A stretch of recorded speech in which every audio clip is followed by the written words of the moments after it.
And we are back. Welcome to another edition of the Sports War. And we are back. We got the full crew in the house. That is what it's all about. The Yankees, out of any team in the league, are the best equipped to handle a blow like this. I think there is a higher power at play here. He's due law of averages. That dude is the ultimate scrub. It's trash. Yeah. Every person you have in there is fucking trash. Next game, you're going to see a big performance. You can see it in the end of the game, and I'm just totally stoked and excited for this. And we are back. Welcome to another edition of the Sports Sport. And today we have the Barnes, Tony, Jason with the hands. Good to have you back. What's that all about? I don't know what you're doing. I see it like what's that all about, Jason? What is that all about? An inside joke. Wait, what's that? Trying to make sure you're paying attention. No, but really, Michael, any insight here? Andrew Tate. Andrew. Oh, Tate. no, Okay, dude. gotcha. Okay. All right, so we're not going to spend too much time on Andrew Tate today. Yeah, maybe. No, can't do it. Another episode. But listen, I mean, it's the day after the Super Bowl, the day after the big weekend, the ski trip, the comments, the Chiefs getting blown out, the worst Super Bowl I've ever seen. Wow. But before we get to all of that, I guess, first of all, Jay, how you doing, man? It's been a while. I've been good, man. And thank you for having me on. You know, I got a new schedule at work, so I figured I'd come up, visit some friends for the Super Bowl. There you go. Maybe hop on the Sports Report and talk about it. You know. Yeah. Let's go. That's awesome. Excited. And obviously, even though I know you're not a fan, you said you're excited for baseball season, but I'm guessing for the Mets, not the Mariners. Yes. Okay. Yeah. Gotcha. I do enjoy this hat though. This is one of my favorite hats. Just it fits you right. It's Ichiro throwback. Yeah. Those But I colors. am excited for the Mets. It's gonna be a good year. Pete Alonso's coming back, and we got Juan Soto. You know, Yeah. it'll be interesting. So it'll be interesting to see if you can finish better than third. What's going on, Tony? How was the trip? Yeah, it was good up until right now, I guess. I don't know.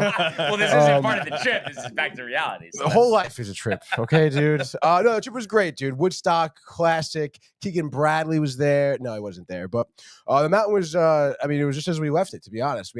We got lucky Thursday night, some fresh powder. Ooh, So the Friday ski was very, very nice, dude. We had the mountain pretty much to ourselves, Brian. Really?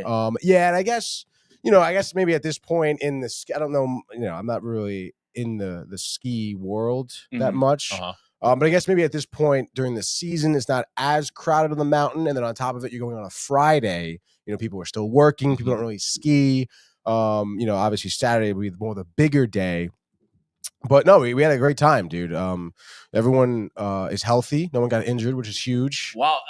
Who would you say, though, had the best performance in terms of staying on their feet? Ooh, good question. It's a great question. I would say me, to be honest. I only fell once. Wow. Oh, shit. Michael will probably say him, which is fine. Yeah. Renee took a good tumble. I heard Renee was kind of banged up. Yeah. I thought no one got hurt. No one did get hurt. But She it's didn't like get you're not seriously hurt. hungover, like, basically. First of all, I'm not hungover. Also, no, like Renee fell, whatever, knee, a little twisted, but significant damage. I Okay. fell, bruising the leg, Okay, so significant damage. but, I mean, Okay. kind of. Yeah. This is like a. You weren't unscathed. Yeah. That was an embellishment there. It's all right. A little bit. Yeah. A little bit. I get it. You're No, I know. trying to protect your pride. Yeah, you felt like, I probably would have fallen more. Probably would Yeah. need to go to the hospital. I didn't, so it felt like no one got injured. But in reality, everybody's got bangs and bruises. Were you drinking on the mountain, Tony? Oh yeah, he was hammered. You had to. I had a beer at lunch, okay, dude, and that was it, to be honest. Really? Yeah, no, it's not, I don't have to drink, okay? But are you no, talking about? in my opinion, yeah, everyone is unscathed. A couple bumps and bruises is nothing, compared to what could have been. Very true. But yeah, it was a great time. The ski was good. Learned a lot. You guys unplug and stuff? Yeah, I guess so. You can say that.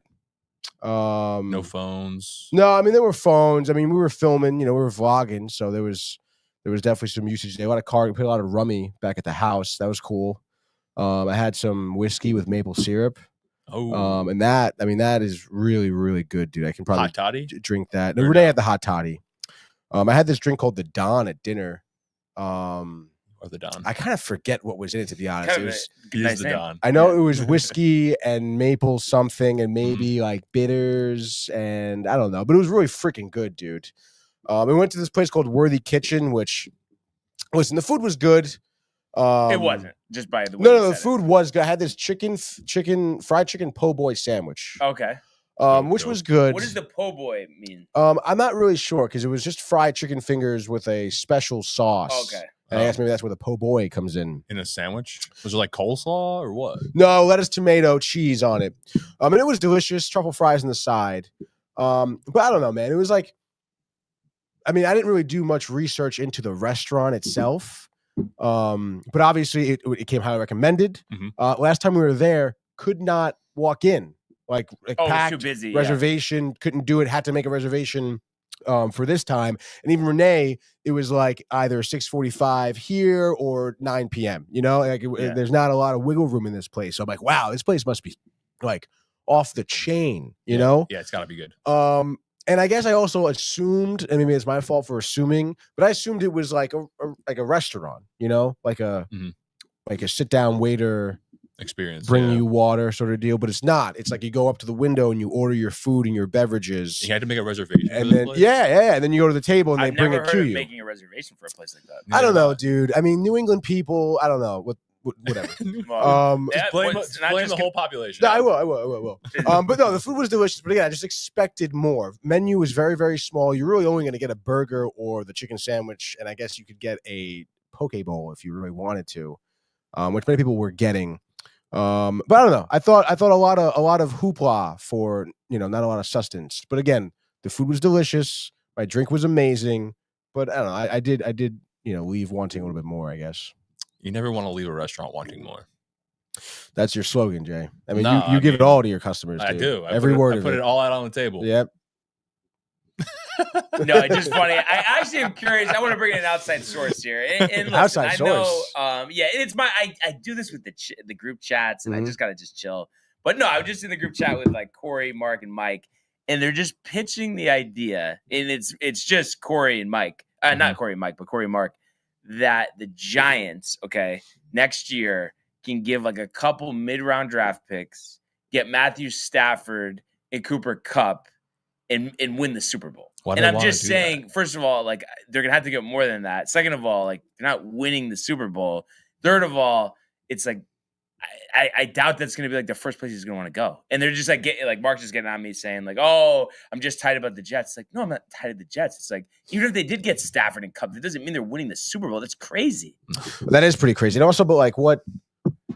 Like, is Stafford going to be moved? Like, well, for I guess, sure? I don't know. There's some uncertainty. I guess his wife barking on Twitter about the organization because they're trading Kupp. Because, Stafford and Kupp are best friends. And his wife. Yeah, that's what I heard. He's barking on Twitter. Yeah. These people got some fucking nerve. Like, honestly, dude. Could you imagine, Jay, if like if your wife started tweeting at like the restaurant you work at or HelloFresh, you got to do this. Like, see you later, Jay. Yeah. No, it's not fired. Good. It's not good. So yeah, I don't know. I feel like that's the thing in life that I almost take more personally than anybody, but just like bad sports takes. I can't like just shut my mouth. Almost like going all in on the Chiefs for the Super Bowl. Listen, I mean that's what you say is a bad sports take. I'm not going to be delusional and say that it wasn't. I mean, it was a surprise though that they lost the way that they did. Yes. I think everybody would agree with that. I agree with that. I don't think it was a bad sports take to take the Chiefs. It's like, how could it be? Track record's there. The Chiefs are gonna chief. Yeah, and they're gonna win these close games. By the skin of their teeth. Patrick Mahomes is usually inevitable, but last night he looked like he got smacked in the face. Yeah, man, no time. Get up. No time. No time. So when you don't have time, I mean, how are you supposed to win? No, yeah, that's right, dude. The Eagles weren't even like blitzing him that much. It was like they didn't blitz at all. They're beating him with 4. They literally didn't have one blitz the whole game, which is crazy. It's crazy. Yeah. It's really good. I think the Philadelphia Eagles came with a nice game plan. Yeah, kind of similar to how the Bucs beat the Chiefs. Yes, 2020. Very, very similar. Very similar. Yeah, I saw same notes there. And we'll talk more, about the game, but let's catch up on the comments because we got like a 30 here. So. Oh my, we have a 30 bag here, Jason. Okay, dude. A Tony 30 rack. A 30 rack here, dude. All right, let's go. Josh B, you have a deal early in office. Says, what is up, fam? The tie from the top rope. LOL. He says, let's have a week. Yeah, I mean, congrats to them for pulling that off. I guess so. Listen, if I was here on Thursday, maybe something else would have happened. I guess Michael would have done the tiebreaker So, but listen, it's my fault. And I just think it's just one of those things where the Eagles defense is really good. I still just thought the Chiefs would have figured out a way to like protect better. I don't know. And then also too, and we'll get to it, but I just think there was a couple of passes to Kelsey earlier in the game, like on third down that weren't converted, and that was the difference in the game. So, and for nothing, I mean, we'll get into it, I'm sure. But Matthew Gabriel also says, "Let's go." Dude, he says, "Josh, what up?" He says, "Good for the Eagles, good for Saquon and Hurts." And then he says, Hassan Reddick is probably so tight, dude. Oh, he's probably so tight, dude. Yeah, as he should be, dude. He holds out all season for the Jets to do absolutely nothing on the Jets, and then he fucking loses out on the Eagles. Well, you know what? He's a fucking bum. Yeah, he's a bum. Go back to Japan. Go back to Japan, dude. Yeah, bum. You're right. They love bums over there. Go walk around. Kev says, "Let's go, dude. We want the smoke. What's good? We tied it up, dude." What's the deal with that, by the way? We didn't really come up with answers. I don't know. We're gonna have to come up with something. Fight to the death? Yeah. I would think so. Kev Do versus Brian and Madden.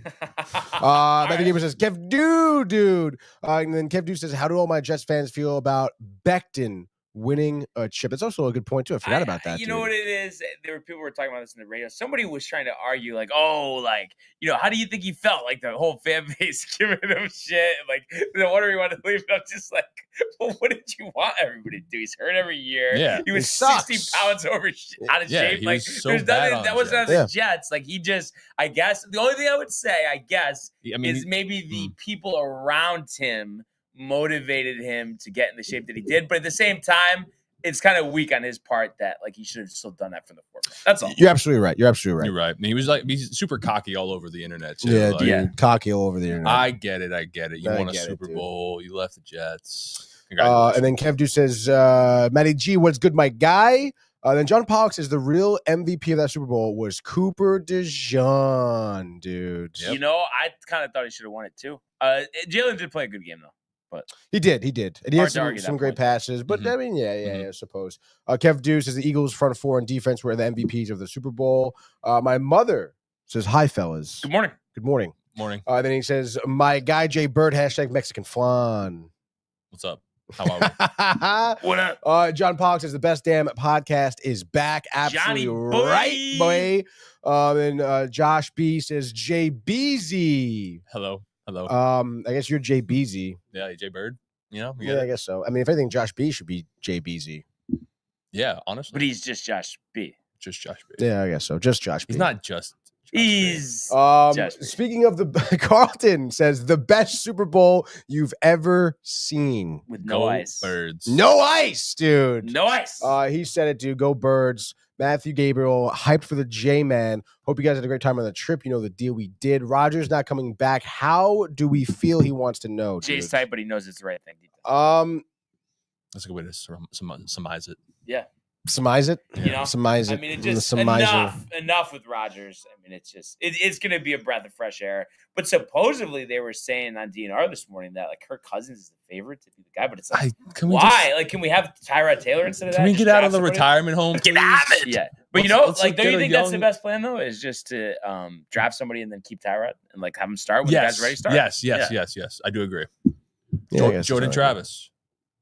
And then Michael Buckta here. I I guess we'll throw Michael Buckta's comments in here. I guess why not, dude? Man. It says, "Hey Barnes, how is Mohegan, buddy?" Great time, Michael. Thanks for asking. He says Brady better than Mahomes, not even close. Barnes. Bless you, Barnes. That's true. I mean, listen, as of right now, that's the case. But there's still a lot of time left. But last night, I mean, was not a good game for that argument. Kind of surprised that Brady was even on the call, to be honest. Tom Brady was probably loving being on the call. I mean, I get he has the Super Bowl experience, but I just think in terms of a broadcaster, there was definitely more qualified gentlemen who would do a better job. It's just a default thing. Like the number one broadcast team just gets a Super Bowl for the I guess so. They've never deviated from that. So, I think it's kind of bogus, and he wasn't good. Well, I don't think he's good. I'm just saying that's the reason why. Especially towards the end when, I mean, not for nothing, Chiefs clearly going to lose. That's when the broadcasters kind of work around other storylines, bring other things to light. Tom Brady just wasn't doing that. He was like, "Oh, well, my Super Bowl nine times." And he kept saying last week for a bunch of I'm like, oh, dude. Michael Buckta also hyped Luka Lakers debut tonight in LA, he says. Wow, dude.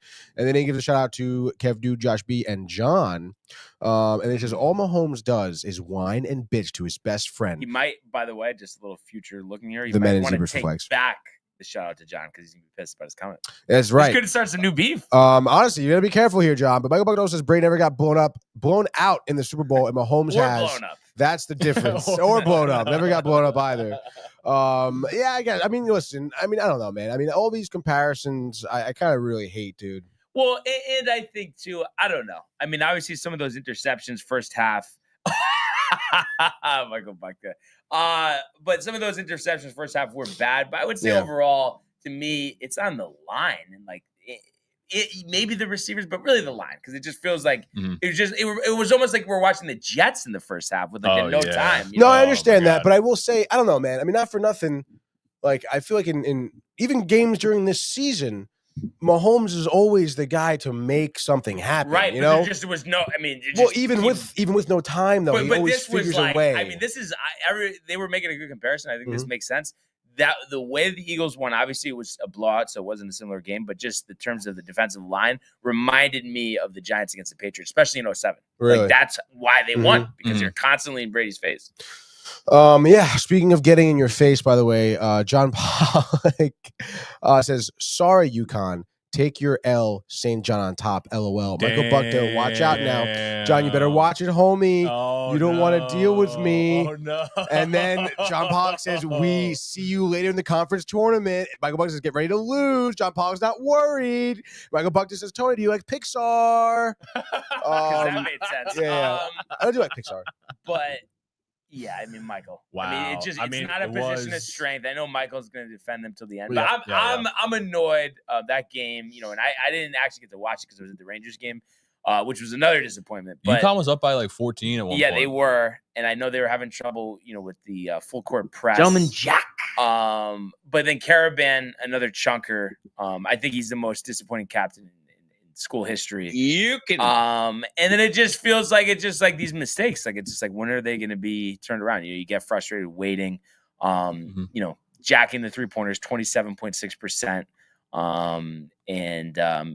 I think out of all the points off turnovers, they only had 2, and they were all on St. John's. So you're turning the ball over, you're shooting under 70% of the line, and you're making not even 30% of your 3-point game. 3-pointers. That's how you lose. You outscored 18-2 on turnovers. Not good at all, dude. But I mean, you said it though. I mean, you kind of thought that this matchup was very even. You wouldn't be surprised if it went either way. Oh yeah, right? No, but it just blowing a 14-point lead, and it just doesn't. How does it give you confidence watching that game that it's like a run's around the corner, or in a couple weeks that we're going to beat them in MSG? The run. It's hard to do that. You want to be optimistic, but you just don't feel great. Maybe you could say, oh, well, McNeely's first game back, but there was just a lot more than McNeely going 4-15 as to why they didn't win. Are you gonna be there for the? Yes. Yeah. Yep. So that's 13 days from today. Nervous, like for UConn. I mean, I guess let's see how they play. Tuesday against? You can. Is it Creighton? Creighton again. I think so. I'm gonna double check. Yeah, I can double check that as well. I'll probably be ahead of it. Oh, really? It's you probably already got it. Yeah. It's Sacred Heart. No, I'm just kidding. It's Creighton. That's funny. Well, I said Sacred Heart because that was the first game that they played this season. It came up. Well, 223. How'd they do against Sacred Heart? They won 99-56 or 92-56. Yeah. Wow, couldn't break 100. That's disgraceful. And then let's see here. Oh, you got more comments you want? Yeah. Here we go. Michael Buckta. I might gotta block you, John. Which Michael? Yeah, Michael. That's not an answer. Yeah, Michael. All right, we're not in the playground. I think it's time. This is in the second grade here. I think also it's time to humble Michael Buckta. He's not like the spokesperson for UConn basketball. It's just a free country, Michael. Yeah. Anybody could talk about it, and it's like you don't block people because they're not all positive stuff about UConn. Right now, I don't feel positive. I'll be honest. I'm not going to say they can't turn it around, but it doesn't look good. It doesn't give you confidence, and right now it's pissing me off, and that's just the reality. Yeah. I'll tell you who else could be pissed off here. We have Tommy Donovan coming in from Instagram, dude. It says, good riddance football. Give me 4 nations in the wild card race. Let's go Rangers, dude. Hey, yeah, I'm about it. Thank God they won on what was that? Saturday? Yeah, the back-to-back. But yeah. pathetic performance when I was there. That really pissed me off. Blowing it, literally. I was thinking about you, to be honest. Yeah, it was rough. Honestly. Rough. Great seats and then just nothing but disappointment. And then disappointed here, Michael Buckta. Carabin needs to step it up. He says, I'm going to get annoyed with him missing shit. And then he also is so happy football is over, which, I mean, whatever. And then let's see. March Madness, John Pollock, F Tampa Bay. The Red Wings lost and Philly won the Super Bowl. To be honest, I had a horrible weekend as a sports fan. Yeah, I mean the Lightning snapping that winning streak, that was tough for sure. Mm-hmm. But yeah, so I mean that's fuck the Lightning. Honestly, they're going nowhere. That's where we really are, caught up with the comments. And I figure because we'll probably talk more about it.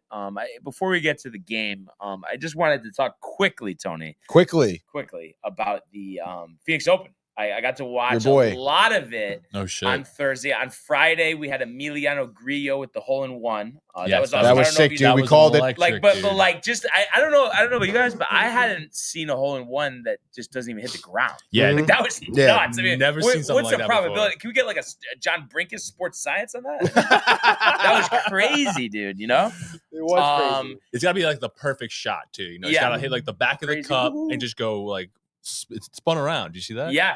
No, it was awesome. And there was a lot of storylines here, but it's interesting. I feel like they didn't come necessarily from who we thought. I mean, Thomas Dietrich to have a 7-shot victory here was absolutely nuts. I mean, what an animal this week. 66, 64 to 65, 65. And that was his first career PGA Tour win. Wow. So you love to see that out of him. And then the fact too, you had two guys that, you really don't think of, when it comes to winning golf tournaments. Obviously they didn't win, but even competing at the highest level here, Michael Kim and Daniel Berger. Daniel Berger, who had a run a few years ago, but has struggled with injury over the last couple of years, missed a lot of time. They both are 17 under, tied for second. So that was a surprise there. And then the fact too that Jordan Spieth, he was my sleeper, so I was riled to see that he gave it a good run here, tied for fourth with Christian Besenholt. 68, 65, 67, 68. And I'm not sure because I didn't get to watch yesterday. Okay, so he literally, his last, I believe it was 58 holes roughly, he only had one bogey, which I thought was really impressive because he's a guy, 3 birdies in a row, then 2 bogeys, and then like kind of rotates like that. He was making putts from everywhere. His short game was impeccable. So I think that's big for his confidence, as his world golf ranking, has plummeted, I believe, into the 80s. So for him to get a tie for fourth, that's great. And he's going to look to snap, which I think now is about a 3 or 4 year winless streak on the PGA Tour. So it's always nice to see when Jordan is playing well. And then speaking of another guy who's, been struggling, hasn't won a few years, not since the PGA Championship, I believe 3 years ago, JT. He's always played well here. I actually, was thinking he was going to win. So I guess I did pretty well. 2 guys in the top 10 that I was thinking were going to win here. But JT, 15 under, shot 66, 68, 70, 65. So tied for 6 with Will Chandler. And then what I was really surprised about was the fact that Scotty on Sunday struggled, shooting a 1 over 72, kind of a collapse on the back. Had started out the tournament pretty strong, 69, 66, 68, kind of had an outside chance going into Sunday, but shot 41 on the back 9. I mean, that's something you never see out of Scotty. In a back 9 where he had no birdies, 3 bogeys, and a double bogey on 18. I mean, that's not Scotty Scheffler. Obviously, he's coming back from that hand injury. The putting. And he still finishes, tied for 25th. And better golf is on the way, but I just didn't expect, that to happen. Yeah, no, I totally agree. I mean, he was my pick to win. I kind of figured my sleeper is, but in any case, we said it last week. I kind of expected him to kind of come into this weekend with a stride going. Yeah. I mean, not for nothing. He was tied 9th last week, I believe, right? So it's like you just kind of and that was coming off of weeks of not golfing too, nursing that hand. So you just kind of thought he would, build upon that and at least make it a tight race, which it looked like it until yesterday. I think he was in the top 5 going on to the back 9, and then because he shot 31 on the front, but to go out with 41. Crazy. I feel like I've never seen him do that. I don't know. Who knows if that hand is bothering him, a little fatigue. And I mean, not for nothing, his short game was something he had to work on.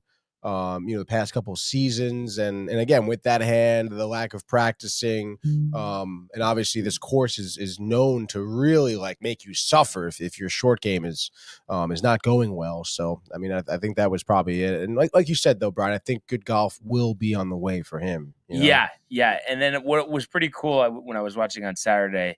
Really saw a lot. Jeez, I want to say I must have seen 5 or 6 hours on Saturday, which was kind of cool. But Ryan Palmer ends up finishing last for everyone who made the cut, but he lost some bet. He must be, I don't know if I think he is a Dallas fan because he's from Texas, but he had to wear an Eagles jersey walking to the 18th green at, not 18th green, but the 16th green. Yeah. But then he wanted to like calm the booze because he had like terrible shot. He literally took him 3 chips to get on the green. But he had balls wrapped with $1 or $10 bills, and he was just like tossing them to the crowd. And then that's cool. He That's took the sick. jersey off after. So I think he's made 400 or 500 starts on the PGA Tour. Just an absolute vet. So it was just kind of funny to see that. I mean, I thought it was a great event. There's been some more talk about a merger possibly happening soon. I guess Donnie's getting involved for the merger. I don't know if you guys saw Holy that. shit, no. Yeah. Wait, so why is TPC Sawgrass, right? TPC Scottsdale. Scottsdale. The one in Florida. Got you. So why is this one like the most rowdy? It's just a tradition. Is it just the 16th hole? I think the 16th kind of started it, Uh-huh. but then it just, for whatever reason, it just kind of over the years, it just became that. And I think one of the biggest ththings is this time of year, the weather there, so everyone wants to go. It's gorgeous and then it's too. like, I mean, while you're there, you might as well get hammered, Tony, right? No, you're totally right. Get hammered. I really want to go there. You want to get hammered, but I wonder. I mean, do you think it would be more fun to get hammered at the 16th, or just kind of be able to roam? I would like not want to get hammered and kind of roam around, right? Not hammered, but popped. Right, and you could get like a suite there. But what do you think, Tony? I still think I kind of want to be on my feet. Not just I would too. But what's because the 16th has like that stadium seating. Yeah. Is it like you get a ticket and that's your seat and that's you don't move? But I would imagine you could go in and out. But it's just like obviously if that's your seat, you're probably going to want to stay there. Yeah. I mean, it is cool watching the shots, but I don't know. I still would want to see other parts of the course as well. Yeah, Agreed. exactly, Yeah. dude. Yeah, I think it's really expensive too. I don't know. I bet it Sure. is, dude. Yeah, It's golf. Probably the drinks are forget about it, dude. Yeah. Probably really hard. Get hammered. You know? Yeah. You're really loving that, dude. It's a good bite, dude.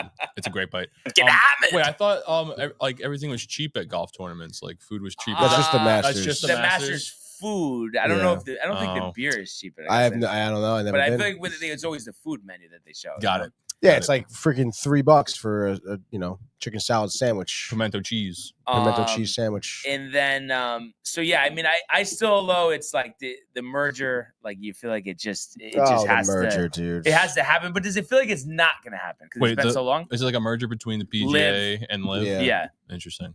I mean, I don't know, man. For me, it kind of does feel like it won't happen, because it just hasn't happened yet. And I mean, not for nothing, dude. I mean, like all season last year, even before the season started, like that's when they were talking about it. And it just meant that these guys aren't going to be coming to terms.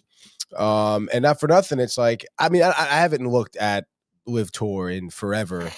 But I don't know. I mean, imagine that making a ton of money, but it doesn't really seem like the Saudis really care that much. No. But what they have is the players, though. That's the biggest. Right, exactly. They have what the PGA wants. Yeah. Which are those players. So they're going to continue to use that as leverage.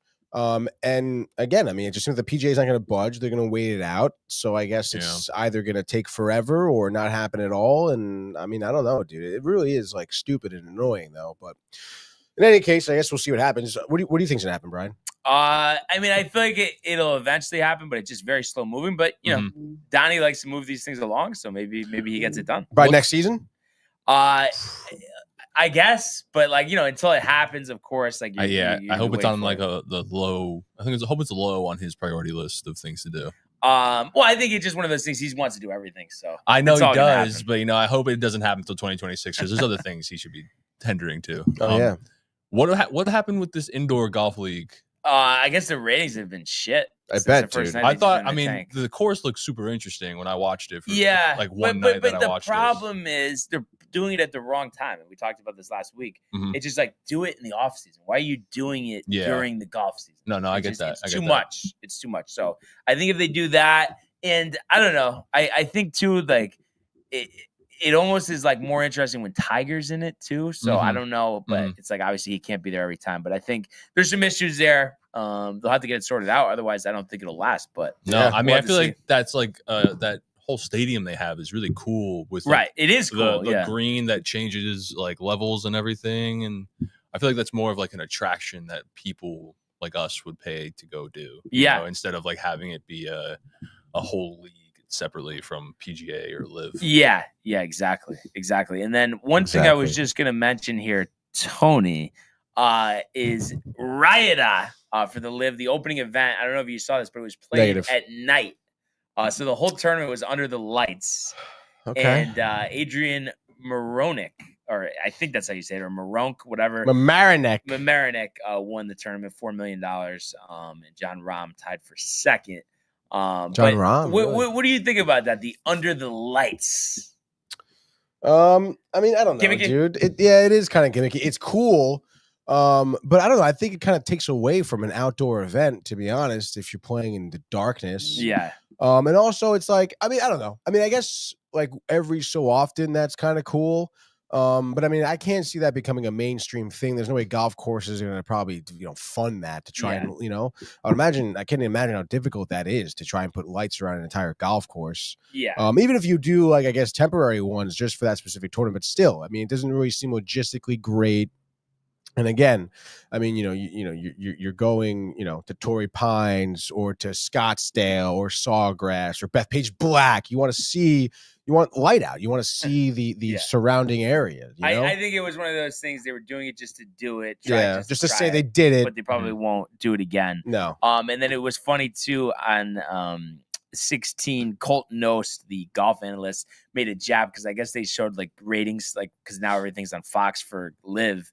Was like 24,000, and he said some joke like, "Oh yeah, that's here at the stadium course. There's 24,000 people, so I guess that's 12 times 2 or something. I don't know. It was supposed to be a jab at them, which I mean, it's kind of ironic. All the people that are just there were more than the TV ratings, which just shows that. I mean, just no one wants to watch it. So, best interest of both parties to get that merger done. We'll see if it happens. Before we move along, I believe a couple more here. John Pollock trying to reason with Michael Bucktis, saying, Michael, one thing we can agree is F. Marquette. There he is. Bucktis never responded. Who knows? Maybe he's blocked. I don't know, dude. He's probably tight. He's probably blocked. Yeah, he's got to calm down a little bit. Danny V, someone who doesn't need to calm down. Burn he says, morning, boys. Top of the morning. Let's go, dude. And he's ready for Yankee opening day. He can sense it. No way. You don't think Bernie's ready? No, I don't think he's ready.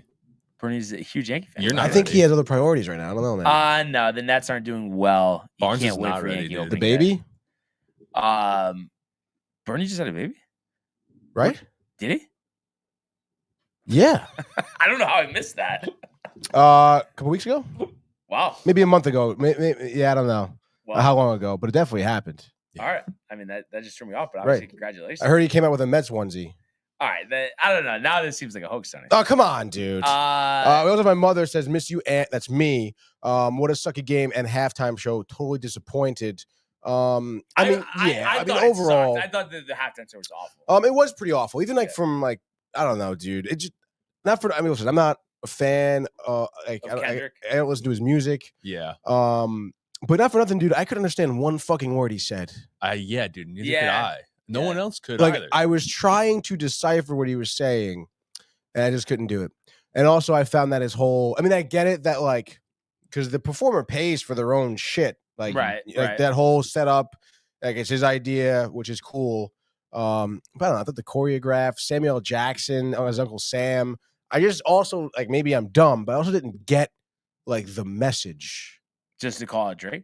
I don't know. Is that what we're doing? Is that it seems like Samuel Jackson's coming hey, you're doing it all wrong. People don't want to see this. And I'm like, what are you talking about? What are you talking about? Organic. I mean, that's basically what it was. And you don't play swimming pools on top of it. I know you want to promote your new shit.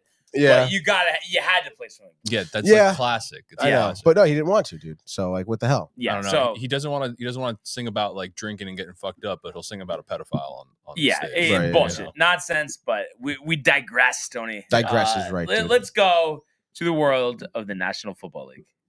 He wants Jefferson, climbs the ladder. Oh my goodness! Justin Jefferson, the catch of his life. Burrow fires, intercepted, picked off at a pick six. Minka Fitzpatrick, an absolute ball hawk. Niners twist up front and get to Tagovailoa. Bosa again. Mahomes escaping on the move, stops, spins, flips it forward for the touchdown. Stop it. Aaron Jones. Oh, what a tackle. Quincy Williams with a pile driver. Right, so a little bit of a dud in New Orleans last night, 40-22. Outcome never in question. Chiefs shut out 24-0. First half, Hurts ends up getting the MVP, 17-22, 221, 2 touchdowns and a pick. People were saying maybe rushing yards. Jean, 74 rushing yards too. Could have earned it, but Hurts did have 72 rushing yards and a touchdown. So you understand it from that perspective. And really, it wasn't even this close. The Chiefs, scoring a couple late touchdowns. But I think, the common sentiment here is, we all, had differing opinions on, who was going to win, but everybody agreed with the fact that, it wasn't expected to be this decisive. No. It just it's a shame because I thought it was going to be an all-time classic. It wasn't. And for me, it reminded me of the Super Bowl at the Meadowlands when it was 43-8 Seahawks over the Broncos. Wow. Right? I mean, yeah, no, definitely. Oh, I mean, not for nothing, dude. I don't think the outcome was never in question. 24-0 at half, though. Didn't you think like there's no way the refs are gonna get involved and like come on? No, I wasn't thinking that specifically, but I was just thinking like we've seen comebacks like this before. Yeah. And again, you can point to the Patriots over the Falcons, right? I know everybody was thinking it, Tony. Third quarter, it was what 24-3, but right? So it's doable. It's doable though. I feel like you went magic finger point. But the difference was, I feel like the way the defensive line for the Eagles was playing, that it just kind of made it seem like that wasn't going to happen. Those 2 terrible interceptions that Mahomes, and like just everybody was not in sync. Kelsey with those drops, I think that killed him.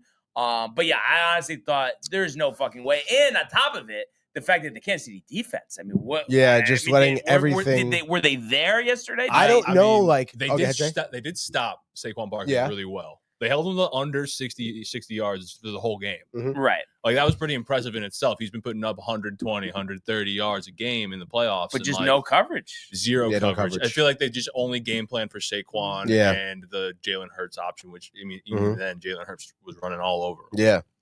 The defense did not show up the way that the Chiefs wanted. Which is really interesting, dude, because again, you think about last postseason when the Chiefs beat the Ravens.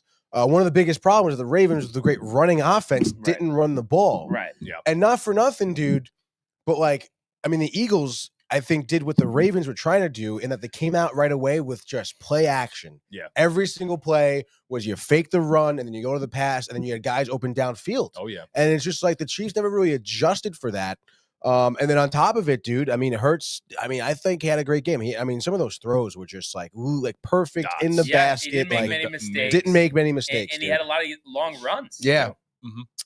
Which is, not for nothing. I don't know if it was just lack of game planning on the defense, but how do you not account for Hurts trying to take off? And how do you not think that there's a threat downfield? Yeah, I guess they just figured that the Eagles weren't going to want to take any chances. They're going to just ride Saquon, so they were going to be the opposite for of that, dude. But obviously, they weren't prepared in coverage. I forget what I want to say. Maybe it was the start of the third quarter. First play of the Eagles drive, play action, right? Shot downfield, and it's like even Tom Brady was like, well, I didn't think they would take it. I think they would try to run it and get 5 minutes off the clock, but instead they're taking a shot downfield for a touchdown. And again, those are the opportunities that I feel like would normally see Andy Reid and the Chiefs take. They were beating them at their own game. Yeah, it did seem like it. You cannot give the Chiefs any leeway whatsoever. You can't take your foot off the pedal. You have to keep scoring points. Right. It's like everyone talked about how the game plan for the Eagles this week would be like up 2 touchdowns, by the second half. Yeah. So I heard that a bunch. But and that was it. That's what happened, man. And then I'm happy the Eagles didn't take their foot off the pedal. Yeah, me too, dude. Well, and I think one thing that was overlooked is the fact that, obviously everybody's focusing on, the Eagles running game. But then it's like, you had to think, and I know like they didn't have like crazy games, but it's like Devonta Smith and A.J. Brown are like 2 of the best receivers in the league. Like, okay, you could argue how high up Devonta Smith is, but he's one of the better number 2 receivers. So I think that part was really overlooked. And the fact too that Jalen is tough to stop in the open field. So I think they probably, in hindsight, during preparation leading up to the Super Bowl, did not focus enough on the things outside of Saquon, and that's what got back to bite. And how about even like, I don't know, trying to get past the offensive line a little bit too. I mean, the offensive line did a great job in blocking, giving Hurts the time to look downfield. And I will say too, I mean, I think Hurts was pretty impressive where I feel like a lot of those passing plays, like he knew eventually he's probably gonna have someone in his face. So the ball was being, out of his hands quickly. And if he didn't like the way something looked, he did take off. So I think instinctually he made seemingly every right decision yesterday to put his team in the right position to be able to score. And I mean, not for nothing, it's like disappointed. I mean, the Chiefs were saying all week, it's like even addressed, push this. And it's like, oh, well, we don't want our plan is to not even have the Eagles to be put in a situation like that. Would they be able to do the tush push? Would they be able to do this? And it's like, well, I mean, you let them do whatever they wanted the entire game. So, I mean, what are we doing? The offensive line for the Eagles is like the biggest offensive line, I think, ever. Yeah, and they were showing the difference between 6'3", the first 50 Super or something Bowl like champion Packers, and it was 100 pounds heavier than the Packers were and 3 inches taller. That's crazy. And Absolutely Brady even crazy. said it too. He's like, those numbers that you weigh in at are all preseason numbers. So they're even so bigger. during the season, you're eating. Oh yeah, eating and eating and going and bad. going. The Sakura, dude. Yeah. Crazy. Oh, those guys are huge. My Lotta, dude. Oh my god. Yeah. Wow. He's a rugby player from New Zealand, and he was like waving around the New Zealand flag. Yeah, I saw that. But like his rugby highlights are. It's just like he's like mine. He's a fucking force. Yeah, I just like saw Jordan Mailata out there, and I'm like, wow, I know only one guy who could play remotely as good as him, and that's Anthony Material. Tight dog here. That's right, baby. So yeah, I mean, it was quite the beatdown. That's for sure. Not expecting it for sure. Yeah. So Crazy. you would think a focus, for Kansas City going forward would be to improve the line. I mean, I know it's obviously you're going to look your worst when you're going against the best in terms of the opposition's defensive line, but there's got to be some stuff to button up there. And then I still think too, secondary wise, I mean, even though the Chiefs played well this year, I mean, I think there's just some improvement to be made on the defensive end. I think Worthy showed, and I know some of it was in garbage time, but he's going to be fast. A weapon, for Mahomes. Oh, dude, he was the only one getting open for him. Yeah. But I still think too, maybe add another weapon, whether that's in the draft or what, because Kelsey's getting older. You would think Hopkins is going to be back. I could see Kupp going there. Yeah. I could see it. So there's stuff that they can do to counteract this. But it's definitely a big disappointment for them. I think they're definitely looking for weapons. You think it's over for Patty Mahomes? Is that what you said? No. Chiefs Super Bowl next year, guaranteed. Come on, dude. I mean, who knows? Stop it. Who knows about the offseason? Who knows about the offseason? Andy Reid's probably going to retire. Do you think who do you think's retiring this year from the Chiefs? Anyone? Are they losing anyone? Not, but maybe Kelsey. I mean, maybe. No, he just. No, I think so, bro. Yeah? I really do. He has like I think so too, dude. He's got a lot of career opportunities outside of football. Yeah. What if the rumors are true and she's going to dump him? Wait, first of all, so what? What are whose rumors are these? I don't know, but just people have been talking about it that she's going to have some tell-all book, and I don't know. Well, tell-all book. I don't buy into this nonsense. I'm just telling you, somebody she's gonna did say dump that. him. She's gonna make an album. I mean, that is her track record, dude. She's gonna dump She's him. doing it all. You know for that clicks, they're not getting bro. married, Tony. I mean, come on. I don't think she really loves him. You think he would have proposed if they won? Let's hear it. No, I wasn't gonna say that, dude. No. But I'd like to think that they are really like. You really in think love. you think they're actually like having a legit relationship and it's not just for the cameras? I mean, I don't know. It kind of makes sense. I didn't realize this. I forget who told me last week, but they're the same age. I didn't think they were the same age, but they're the same age. They're both 35 years old, I guess, right? That's true. They're both kind of like. So I just feel like they're in similar situations in their career as well, too. You know, I don't know. I mean, it could be. I couldn't imagine living with Travis Kelce. But if it works for Taylor, I don't know. I couldn't live with Travis Kelce. Something about SpongeBob SquarePants. Yeah, we had a bunch. A little hard on Mahomes, Michael Buck, huh? Oh yeah. I mean, he just keeps going SpongeBob Mahomes. Like I don't know. Yeah, I guess so. Let's get back here. Well, John Pollock says womp womp KC. He obviously, whatever. I mean, I don't know. I think a lot of people were rooting for them to lose. Yeah, I suppose most of America. Maybe for the wrong reasons, but yes, whatever, dude. I'd say 70-30. I really thought the Eagles deserved it. And I really think they're the better team. After the way that they played last night, I mean, how do you argue that? Yeah, no, exactly, dude. I mean, Saquon, seeing him, his reactions on the sideline, it was cool to see Saquon. And ESPN posted this sick image on their Instagram, and it was like Saquon was in the Giants jersey, like on the ground after being tackled, and then it was him in his Eagles jersey picking himself up, and it's just like, I mean, it is a tremendous story, like, yeah, I guess, it's funny. No, it's just it's a funny visual.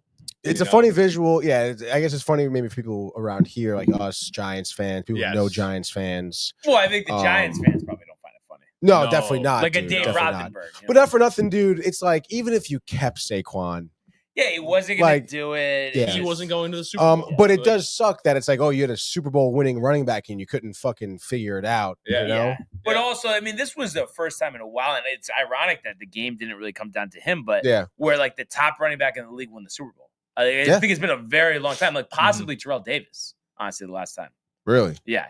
Really? The correlation for that just hasn't been there. Well, maybe this will be a turning of a new leaf, dude. Yeah. Who knows? But getting to the SpongeBob stuff, I guess he does call him SpongeBob Mahomes. Should go back to being a janitor instead of playing football and crying and moaning to the refs. I don't think he's ever been a janitor. Yeah, I mean, Tony, right? Even you, I know you're chiefed out, but I mean, a little rough here for Michael Buck. It is like a little, like almost immature. I feel like. Yeah, right? I mean, Patrick Mahomes is the next Tom Brady, honestly. Yeah. No, yeah. I I'm guess disappointed though, because I feel like he knows sports. Like, what is he trying to like pull here? It's like, yeah, game didn't go his way yesterday. We get it, but it's like, okay, but he's still like one of the best quarterbacks ever. Oh, like, for sure. For sure. Yeah. And Danny V says definitely not one form of baby Mets clothes. Exactly. Tony, Birdie's dude. robbed for the season too. Well, you know what? I mean, just wait till Uncle Tony comes to visit, baby, with all the Mets stuff. Let's go. Uncle Tony. Yeah. And my mother says here 6 sacks, ridiculous for a number one quarterback. I mean, yeah, my mother coming out here with stats, by the way.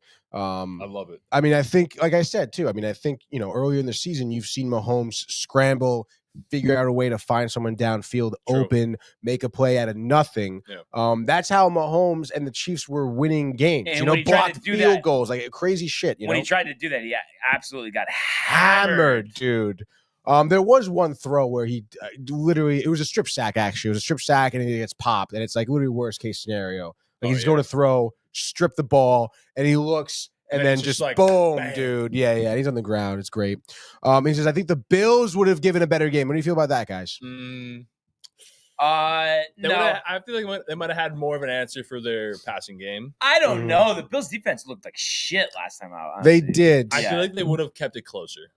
Yeah, I think they maybe would have too as well, to be honest. I don't know. It's tough to say. I don't think it would have been like this huge blowout that we saw last night. I think maybe the offense could have done more, maybe, but I just don't. I think the defense would have looked just as bad or worse. Honestly, yeah, like that Bills defense did not look good. Not good. Dude. Saquon might have had a better game if they played the Bills. Yeah. Oh yeah, true. The running defense for the Bills not great. They would have relied more on Saquon. Mm-hmm. Absolutely. And then Michael Buck back in here. SpongeBob Mahomes can't win a playoff game when Brady's in attendance. Well, he's won many playoff games. Oh, when Brady's in attendance, he says, yeah. That's the only other one funny. he was in attendance for. Was the other one- two, actually, because he lost to him every time. Yeah. Maybe he gets shy. I mean, I guess in a way, a rare good point by Michael Buck. It is actually kind of interesting. Interesting. Ernie's saying, "Your dude," Ernie. And he says, "What's up, Buckta?" And here we go, dude. Cup and Adams going to Green Bay. Really? No. Is that you think anyone? And he says, "Can't wait, baby." That's probably just speculation. Excuse me.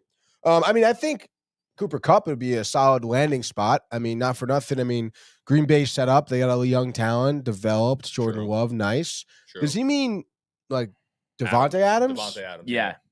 I guess now without Rodgers, why would Adams be on the Jets, right? No, he's not going to be on the Jets. He's not going to. No. But they're saying maybe San Francisco. Debo's looking for a trade out, so it's something to keep an eye out for. Yikes, dude. Yeah, Debo's really kind of. I hope the Jets keep if they're getting rid of Rodgers, does that mean they're going to like plan on keeping their younger talent? I think so. I mean, it's going to be really tough though, because like Rick and Dave were talking about this, how, some of those younger talent guys are going to be due up for a contract negotiation soon. Garrett Wilson, Breece Hall. Yeah. And then not for nothing, like they're going to want like to be part of a future franchise. Yeah. And it's like, if the Jets don't bring someone in to develop or at least look like it could turn into a franchise quarterback, why would those guys stay around? I agree. No, I agree. Why would they? I wouldn't. I wouldn't want to be Garrett Wilson with his talent, like basically helping someone develop, he's not getting he's not getting the correct reps he deserves. Exactly. At that point. And it's tough, dude. But yeah, no, it's tough. It's tough. So I guess we'll see what happens. And then what else? Ernie says, can't believe Kelsey likes the little cheeks after getting down with the brown for so long. LMAO. That's funny. That's really funny. And then the other one, let's fucking go, Ernie. Anytime you want, we're going to the Bronx. That is for sure. He works in the Bronx now, and he says, "Got to hit a game, brother." Yeah. And you know it. I'll see you at the stadium, brother. Just don't get stabbed while you're in the Bronx. Let's do that, and you don't get stabbed on game day because there is a big police presence. Yeah. Don't get stabbed on game day. I mean, tell me when was the last time you heard about that? On a game day. On a game day, I'd have to do some research. Stadium, I guess like, at the stadium. Way. There's no way. Just come on. When's opening day? I think it's like the 26th or 27th. Watch your back. And then Michael says, "My apologies, Mr. Bryan." So there we go. Mr. Bryan. Okay. Mr. Bryan. And then Mr. Michael Bryan, Theophil here says, "What do you expect, Bryan, from someone who blocks somebody else for having an opinion that's different from their own?" He's tight, dude. He's tight. He's tight. And then he also says, Brady lost Super Bowls. This is just a motivator Mahomes needs, dude. True. Brady lost 3 of them. And then here we go. Michael Buckner says he's just sick of seeing Mahomes successful, but at the end of the day, I have every right to hate Mahomes. But who agrees? Me on this, but what the hell, Michael? If that's true, then who else has the right to say whatever they want to say? Everyone. About the one, the only Daniel Hurley. Same thing. It is the same thing, yes, but I guess not in Buckta's eyes. I'm sure lots of people from St. John's are very sick of Dan Hurley's success. Oh yeah, dude, for sure. Or Rhode Island. And then Wagner, dude. Anybody in the Big Ten? And then John Pollock here says, "Cup to the Bucks, dude." We talked about that a little. I think last week. It makes a lot of sense, that, dude. I think Stokes heating up for Cup goes to the Bucks. 1,500 yards receiving next year. Shit, leads the league in catches. Baker, book it with Baker. I think so, dude. And then Michael Buckton comes in here and says LeBron's better than Kareem. Anyone? We're not talking basketball. We're not talking basketball. Exactly, Michael. Ernie says, "Why would Adams go through an Oakland situation again?" He says. He says, "My B-Day is the 31st, so hopefully they got a home game, as in the Yankees." I'm guessing he's talking about March? Must be, right? Yeah, must be, right? March 31st? That opening day? No, it's like the 27th, I think. Oh, okay. Yeah, dude. Cool. You should go opening day, dude. No, you know what's who are you talking about, Jay? Jay, yeah. I'm down. Hell yeah. Yeah. I'm right there. Come along. I'm right there. You're right there, dude. Matthew's gonna be there. Tony. Fuck yeah. Let's go. It. Yeah. And then Michael Michael Theophilus says he, as in Michael Buckta, should be apologizing to me. Thank you, Brian. Exactly. One-sided mindset. And Michael Buckta, who can't see any of these comments from Michael Theophilus, by the way, says, yeah. But can he see it when you post it? No. I don't know, dude. I don't think so. Well, He you blocked read Michael. it, Well, yeah, while I'm say reading it. Yeah. Unless he just blocks that out, too. I don't know. And then he says, I meant who agrees with me on LeBron going ahead of Kareem. I mean, I don't know, dude. Sure. No, but also though, but that's not what I was talking about. I was just saying you said you have every right to hate Mahomes. Yeah. So it's like the same thing. Michael wants to talk about Hurley. That's what I was saying. And it seems in the last 8 minutes you've gotten a PhD because he says, now sorry to confuse you, Dr. Brian. And he says, no chance. I can't see those comments. And then Michael says he could see it, but then Kev says he could. Kev do? Take it. But come on. Oh, dude. Come on. And then, Buckta, by the way, says, Michael, you need to quit the drama. This is not the therapy port. I don't know, dude. Seems I don't know. This is Michael drama. Yeah, it's too much drama. It really is nonsense, dude. And then Matthew Gabriel says, here we go. Wow, Michael Buckta, if you want a bitch, save it for later. Okay, enough. Okay. I'm cutting this off. Yep. I'm out. Nope. No more comments. That's it. Michael Viavel? No more comments. I can take it. And then really before we wrap up, what was, like I said, fuck a bad Super Bowl. I guess an interesting season leading up to it. But we talked about it quickly to open. Mm-hmm. Rodgers out. Nice. So you're just hoping for the rookie and Tyrod pretty much? Because I mean that's a lot of dead cap space. I think it's $49 million. Yeah. So it's like, Yeah. how are we going to bring anybody of? I could see why Aaron Glenn is doing what he's doing. Yeah. I feel like how do you pronounce the new GM's name? Mogi? I don't know. Mugli? I looked this up before. I know, dude. You said this before we I started. think it's Moogie. I think it is Moogie. Muji. I don't know. But you're saying he's got to do a better job of building the roster. Yes. It's Moogie, by the way. Moogie. Yeah, so I think they're a good team. Yeah. And I'm hoping that our owner, Woody Johnson, takes a step back this season and lets what's them. England? Yeah, I wish he's just the owner, He'll come and visit. Right. Go back to England, Woody Johnson. Like, we don't really need you here. It's funny. That's what he's saying about you, Jay. And that's what he's saying about Aaron Rodgers. Oh my God. But yeah, dude, I'm kind of happy Aaron Rodgers left. I did want to see him stay, just because like for the morale of the locker room, they don't have to like rebuild again with another quarterback. Yeah. But it's a new coaching regime. They got to clean house, trim the fat, as you were saying, Brian. And start out, turn over a new leaf. I'm excited for the season. I say this every season as a Jets fan. Do you have a pretty positive outlook? I do have a pretty positive outlook, and I've also kind of like taken a step back. Like I didn't really watch a lot of the Jets this season after like the first couple weeks. I paid attention. But I wasn't really like carving out the time to sit and watch a game. Because it was so hard to watch. If you were the GM, if you were Moogie. Yeah. Are you making the same move, letting Rodgers see you later? Yeah. No, you sure. have to. And I think that's why, and listen, I mean, it's easy. Like, how do you argue with someone saying, like Josh B saying the Jets are going to jet till they jet no more? Mm-hmm. But I just feel like change always brings hope. And we've seen it plenty of times. And I'm not saying it's going to be a Washington situation with Jalen Daniels, not like that. No. But at the same time, we are due to have it where just new coach, new GM, new quarterback, and it just kind of works. And there's like culture, there's hope. Mm-hmm. It's been a while since we've had that. So I agree. The new coach, the new quarterback, the new general manager, it gives us that hope. And that's all we could ask for at this point. So, all right. I mean, I guess putting back your GM shoes on, I mean, what are you guys doing? No, I've been saying this for a while. I want Tyrod to start and then just draft Jackson Dart. Wherever you have to draft him, if you move back I like Jackson Dart, dude. Yeah. I was on this last year because I thought he was going to go into the draft last year. I was like, Jackson Dart would be a good Jets quarterback. And then imagine if we had just taken Brock Bowers like we wanted to. Ole Miss. He's an Ole Miss quarterback. Kind of looks like Freaking Zach Wilson. He kind of does give me some Zach Wilson vibes. But I mean, you can't go on looks alone. But the thing is, he's more older. experience. He's older. He's like he's gonna. Is that like 21? He didn't hook 21. up with any of his mom's friends. That's true. That's true. I'm sure he's had mono already. Yeah. So there's no risk of that coming up again. How about like some stats? Look up some stats. 29 touchdowns, 6 picks, 79 yards, 69% completion. In this bowl game, he had 4 touchdowns, threw for 400 yards, and had a QBR of 95.2.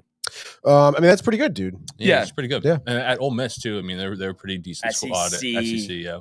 And I think he's the all-time passing leader there at Ole Miss. So really better than Eli Manning. Probably had more starts, but wow. So it's like, I think right now he's probably looked at it as a second-round pick, but will be moved into the first. But I think they can move back to like a 10, somewhere between 10 and 15, and still get him. If that's the case, that's great. Get more draft picks. Like I said, if he's ready to start him. But if he's not, put Tyrod out there. Don't make the mistake that we did with Zach and not having the veteran and all of that. What's your confidence level in like the Jets really developing? Like not even just Dart, but any quarterback. It's all new people though, so it's like whatever happened before. So is it other high? Than the franchise name, I mean, it's higher than what it would be with Bob Saleh, right? Yeah. No, you're right. Yeah. Yeah, I agree. So I think that's the plan, and you have to kill it in the draft too. You have to. And then I also think that Aaron Glenn really handles the New York media a lot better than any coach we've seen in the past few years. Yep. It seems like Aaron Glenn is not going to take any shit. It does seem like, and I think kind of telling fuck off to Rodgers is the step in the right direction for not taking any shit. And Rick and Dave were kind of going nuts about how they had Rodgers fly out and said, "Okay, this is what we want you to do. Do this, do that." But then ended the meeting with saying, "Yeah, we're not going to have it." Really? I don't know. I'm questioning if that's exactly how it went, but if it did, that's kind of hilarious. I mean, I would imagine that Rodgers was probably still trying to be like, oh, like I want this, I want that. And then they're like, well, then this isn't really going to work out probably. Yeah, I think that's more the case. I have a hard time thinking they said, okay, will you do this? Will you do that? All right. Yeah, we don't want you anyway, though. Yeah. That would be funny. So, yeah, we'll have to see what happens. Obviously, we'll have some discussions. Start of the new league year, I think, is March 1st. Got the draft in April. So free agency before that. So there'll be some stuff coming up. We'll talk about it when it happens. What do you think is going to happen to Rodgers, though? I think, you see maybe Pittsburgh, but I wouldn't be surprised if no one wants him, honestly. I can see that too. I could also see him going on to a team as like a quarterback's coach or like a quarterback mentor. I don't think he wants that. You think he wants to play again? I think he's more likely to have like his own reality show. I think he's more likely to be like an ayahuasca mentor, dude. Yeah. Yeah, he'll just like release what's his Netflix show? Enigma 2. Did you watch that? I watched it. Fucking terrible, dude. Like, yeah. No, I mean, not like terribly made, but it's just like, I don't know. He's just not someone I would want to do anything with. He seems like a toxic human. Yeah, dude. Like he says all the right things, but he has like a motive behind it. Yeah, dude. And I don't know, not for nothing. Lack of family and friends is, I think, a pretty big red flag, going into any relationship, professional or not. And oh my God, like what a fucking joke, dude. They didn't touch on that a lot. Well, they said like, he lost touch with his family. Yeah, and then they went on a reality show. Yeah, and they were airing all their dirty laundry on the reality show. I forget what show it was. But towards him. Oh yeah, of course. I'm just so sick of it. But you know what? Honestly, like it seems like his family probably has maybe not the best idea to go on a reality show to talk about, but like not for nothing. Like maybe they're right. I don't know, dude. Again. They are. He seems like a pretty lonely person. It was probably like, your Christmas card didn't come until the day before Christmas. That's an insult. I don't want to talk to you guys. Yeah, it seems like it's something like that. So fuck him. Honestly, that's what I say. But it's crazy that is a cap of the NFL season. I really can't believe it. But obviously we'll follow storylines. I would tough. Kellen Moore probably going to be named head coach of the Saints today. They've been waiting on that for a while, so that'll be a loss for the champs to fill. But that's really what we got there. But let's go to the world of the National Hockey League. Here he comes. McDavid shoots. Top shelf. He scores. Captain with the overtime winner. That's the middle break. That's a world-class hit right here. Tomsky stepping. Rink Washington made the full split save. Are you kidding me? Turn. Side of the net between the legs, and they score! Filthy! David Pastrnak, the silver trophy to the Golden Knights. All right, so we're at the Four Nations break now in the National Hockey League. The Rangers did have 2 games over the weekend. That's right. I was there on Friday. What was it was off it to a like, great dude? start. Saw Nick at the intermission, which was pretty cool. That's awesome. But it started out great. It was a great start, dude. You got the Vinny T goal. Everyone was riled. Igor riled, and then second period, you give up one right away to tie the game. But Fox answers, so there was a little hope there. All right, like maybe we'll just cruise from here. But you give up 2 goals in 3 minutes to end the period, and then don't score the rest of the game. And so it was just like, here we go, the inconsistent offense. And just not enough effort, it felt like, out of there. A lot of broken possessions as well. So I just thought it was kind of effort and just not enough aggressiveness with the shots until it was too late later in the game. And that's why you fall. But it's just losses like this are going to be losses that'll keep them out of the playoffs. Yeah, no, you're right. I mean, Seeds are great, though. 13 rows up? 13 rows up, yeah. Oh, that's sick. That was sick, dude. What was the atmosphere like there? It was leading good. up to puck drop and everything. Everything great, and then once they're kind of farting around with the puck, not shooting a lot, giving up the lead. Everyone was pissed. Everyone was like, "Oh!" Like the collective groans, and I was sitting where they shoot twice, right? So there was a lot of that, and it's just like you're gonna have to you have to shoot the puck more. And it was such an opportunity. Sidney Crosby not playing. You got Nedeljkovic in net. Really such a wasted opportunity. Maybe the biggest wasted opportunity of the year. Literally would have been great to get a few points here. And like you said, I mean, there just wasn't enough offense. 24 shots on goal total for the entire game. Not good enough, dude. And even so, it's like, I understand that, sometimes you have those games where you're just not able to shoot the puck as much, but it's just like, I don't know, dude. I mean, I feel like even the times they had opportunities, they weren't taking their shots. Either one, they rather just pass and not take a shot, even though there was like pretty clearly a good shooting lane, or they just weren't connecting well enough. I think there was a couple like cross seam passes. There was one that was like just about to be on Kreider's stick, but he ends up kind of mishandling it. And it's like little things like that that cost you, especially when you're so picky with your shot selection. It's not often they have those opportunities. And then when you miss those opportunities, that hurts you. Right. And 0 for 2 on the power play, dude. I mean, you can't be doing that against, I don't care who's starting, who's out, but against the Penguins, you take every opportunity you can get.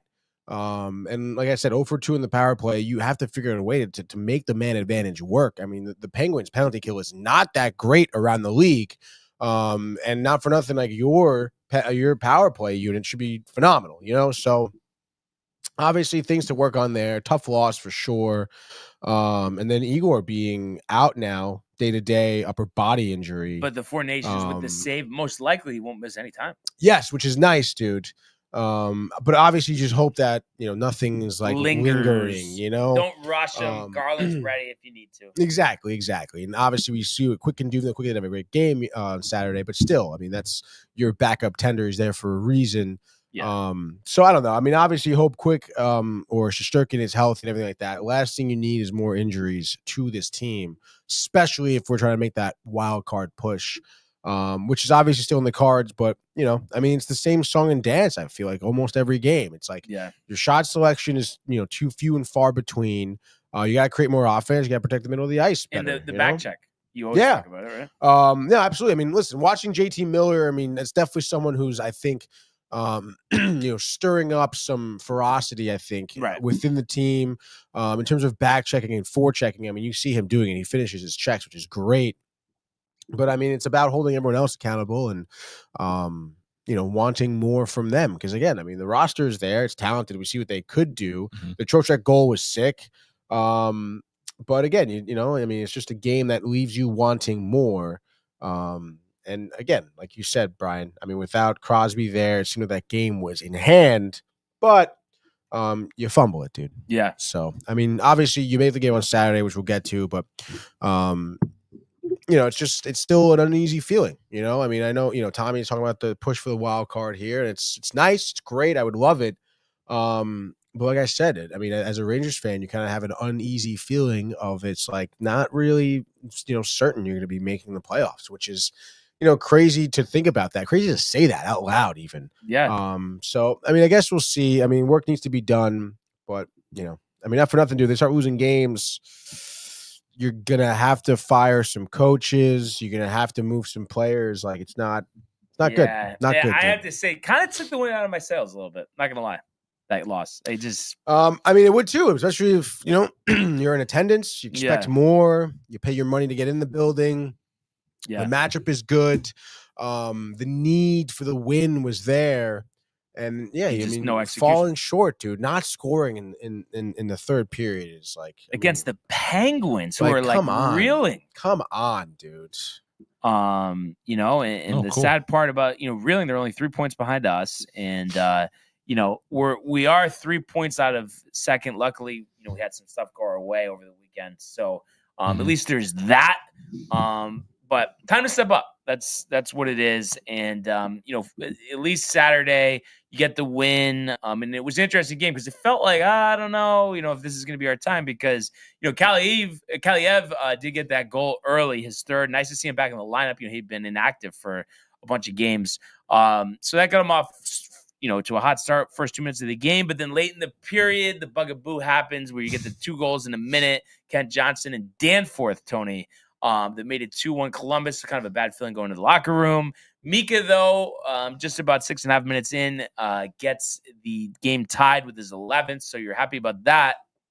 But then kind of near the end of the period again, you give one up to Van Riemsdyk, his 11th. So, Columbus goes to a 3-2 lead to the locker room. So you got, period left. Got to come back, and then they actually get a goal. His first as a Ranger. Yeah. Urho Vanakanen, I believe, or Vakanainen, right? I think it's Vakanainen. Vakanainen, yes. But good recovery. Yes, that was a good recovery. So that ties the game at 3. Again, 2 minutes in. So you finally get some goals instead of the other team early in the period. And then right before it seemed like we were headed to overtime, Will Cooley with his 14th. Minute and a half left. Rangers hold. Rangers get the win, so go to the Four Nations break. 3 games out of a playoff spot, 27, 24, and 4. So as bad as they look, Tony, at times, they are right there, but it's just how many times are we going to say, oh, well, now has to be, like it literally is, now has to be the run. Against the Sabres 12 days from now. Oh, you're totally right, dude. And where are they in the 3 points back of a wild card? Okay. Yeah. So I mean, it's serviceable right now. But again, I mean, like where we said we're shot selection, not a lot of shots. Then we follow up against. I know it's Columbus, but still, Columbus has been going on a run this year, definitely above expectations. 40 shots, on goal. I mean, that's what you want to be pumping out: 35 to 40 shots every night, dude. And what you get more goal scorers. Will Cooley, Vakanainen, dude. Mika had a nice goal too. I mean, it's like who would have thought, dude, the more shots, the more times you can test a goaltender, eventually you can put one past him. It's not about just picking the best shot. Like we talk about it all the time, dude. Just get pucks on net. Yep. And I know that's like, oh, easier said than done. Oh, that's just like a generic thing to say. But the Rangers don't fucking do that. I can't tell you how many times that they just make an extra pass when it's just not needed. And they still don't score. It's not even like they're scoring and they're only putting 25 shots on goal. They're not. The offense is struggling. And even this game, I mean, obviously, you go into that third period down a goal. You score 2 in the third. Gritty win. You love to see it. But again, I mean, it's just a matter of putting, stringing these wins together with more wins. I know it's been a while since that, however many, 10-game point streak, whatever.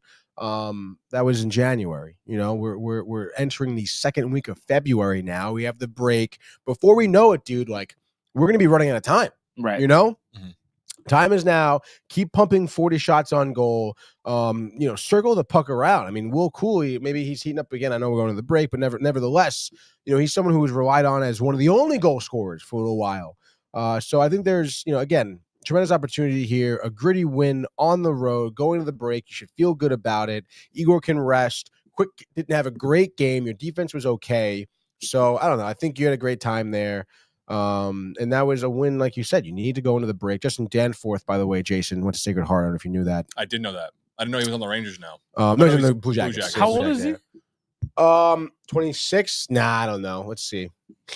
24, 31. Wow, he's older than us. I was just trying to see if there's any crossover there. With us? No, because he. Yeah, there was. Or do you think he did an extra year? No, because he definitely, I think, played in like juniors or something. Oh, didn't play a full 4 at Sacred Heart? I don't think so. No. Dude. Okay. And then got drafted. So that's cool. That's cool. No, it is pretty I love how sweet Sacred Heart's kind of becoming a hockey school too. Yeah, dude, me too. Rightfully so. I mean, obviously, again, Connecticut, New England area, hockey makes huge amount of sense. So, but regardless, great job in the win. Go to the break. You feel good. Upcoming schedule, Brian. Have you looked at it? Buffalo and Pittsburgh to open up. And that's kind of what you want. Kind of what you want, but it's like, are you going to get what you want? Sometimes you can't always get what you want, dude. But, I think against Buffalo, I mean, again, I know it's tough to say, but I think that's definitely going to be a win. I can almost guarantee that, dude. Baker run, win, Cooper Cup, whatever, dude. And again, Pittsburgh, the revenge spot. We've seen what happened. We had 2 games close together with Boston, Yeah. Who was the first, win the second, one from your mistakes. But I just want to start with a 5-game win streak. No, that would be great, dude. Yeah. I'm all about that 5-game win streak. I mean, let's freaking go. And you're starting off pretty hot. You have a Saturday evening game that's like prime time in Buffalo, and then the little back-to-back action. So you're going to see, probably quick again here.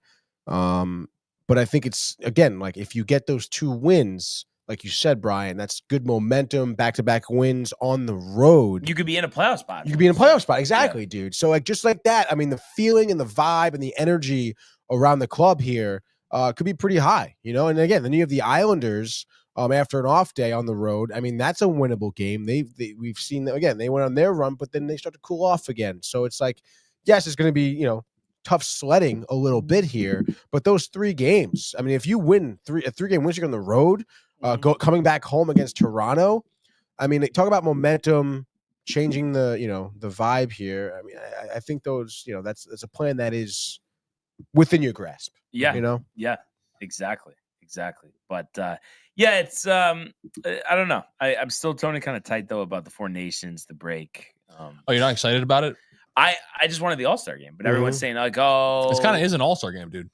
I mean, half the guys from on the team, all the teams are from the NHL. Weekend, fastest skater, hardest shot. Oh, you want all the superlatives? Yeah, I mean that's what All-Star Weekend is. I mean, it's if you celebrate everyone who's good in the league, which is dope. And this isn't like something that is going to be long term, Jason. This is just a one-off thing to promote the Olympics. Really? Yeah, which seems just kind of, I don't know. Like, why do we need to promote the Olympics? Yeah, like, what are you talking? Like, it doesn't make any the Olympics sense, promotes itself. Yeah, honestly, exactly, like, dude. It's a worldwide sporting event that everybody's heard about, everybody knows about. Like, right.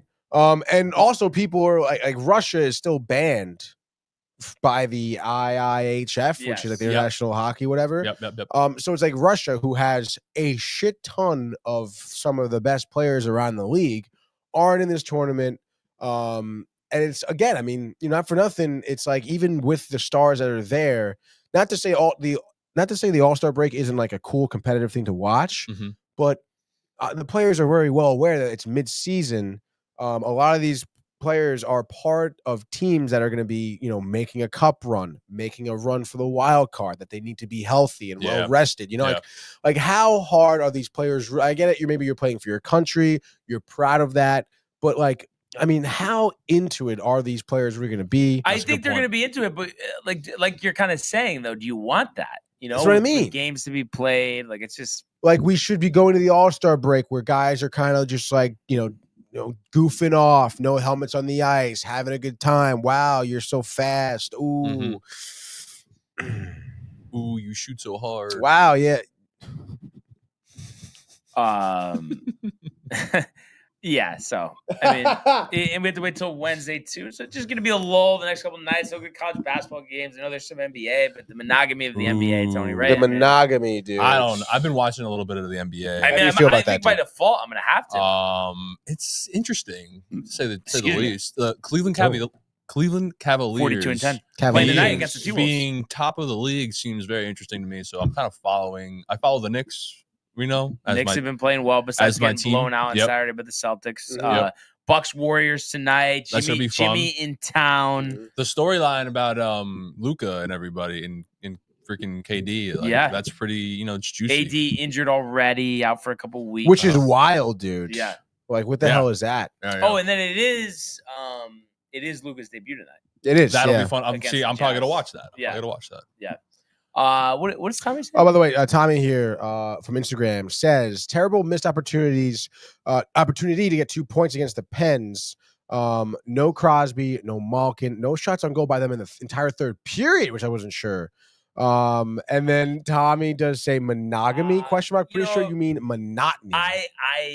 I thought Tommy, the grizzled vet that he is of the show, would have recognized the bite. But we'll give him a pass. He's always very good on the Vakanainen pronunciation. The monogamy, the monogamy of the NBA. The funny part about that is you didn't say anything when I said that, and then I mentioned it later. I don't know why. I mentioned it probably right after. Actually, I was like, "Oh yeah, isn't that what I was supposed to say?" The monogamy of the NBA. Okay, Tony. Okay. That seems Hurley-esque coming from Tony there. And then so like I said, there's a few of those Celtics Heat play tonight as well. This is forced us. We're gonna have to talk about some of this week. Dude, that's okay. I can watch some basketball. Yeah, the Luka story is so big. My girlfriend who has she supports the Jets and everything, but she has nothing. She's talking about it. She's talking about the Luka trade, and I'm like, this is crazy. Yeah. And then it's funny, because with some of the downtime recently, I just finished Entourage. By the way, I know this is more binge buddy related, but nice. And I thought, honestly, bad job by everybody who said the movie wasn't good. I thought the movie was great. Kind of tough that the series is over. I'm not gonna lie. It ended 20 years ago. For me, though, I'm saying it's one of the best shows I've ever watched. Yeah. So it's kind of tough. But I did actually, I'm doing a rewatch because I kind of watched it out of order, maybe missed some episodes. I'm rewatching, and this is a throwback, and I've mentioned it to Tony a long time ago. 24. Oh my god. Kiefer Sutherland. So I'm going to rewatch the whole thing. Oh, really? Yeah. 24. Yes. Wow. Legendary show. It's a great show. Yeah. So it's good for down nights like this. Yeah. But we got multiple TVs. We'll put some NBA on some of the other channels.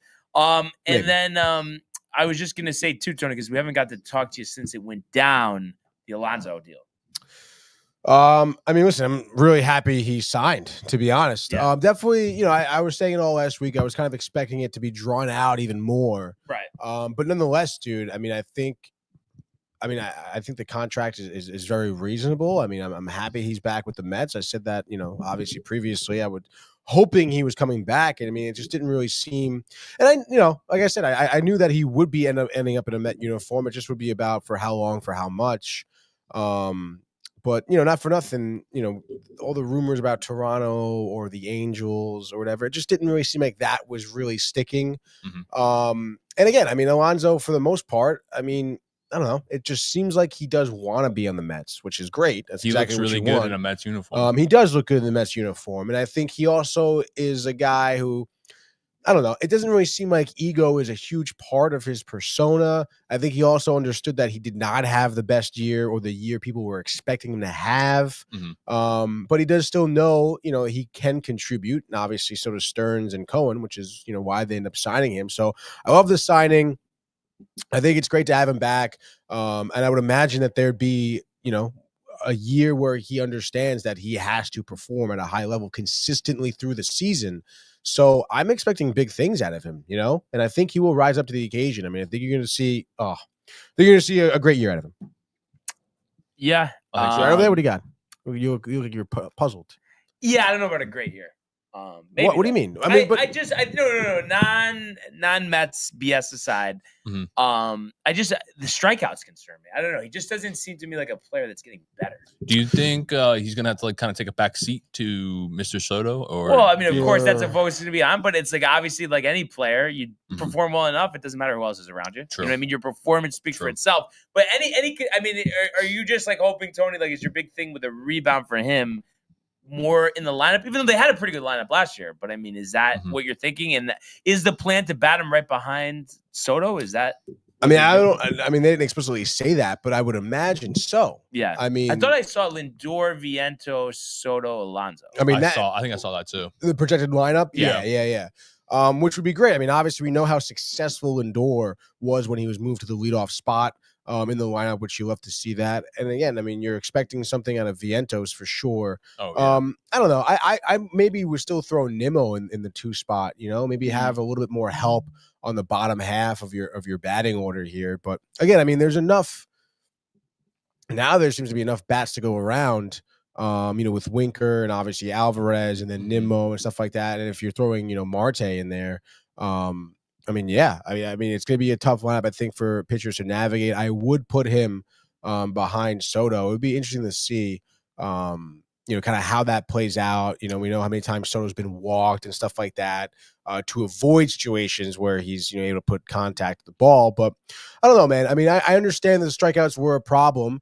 As with many big home run hitters, strikeouts do become to be a problem because they are looking for that hit.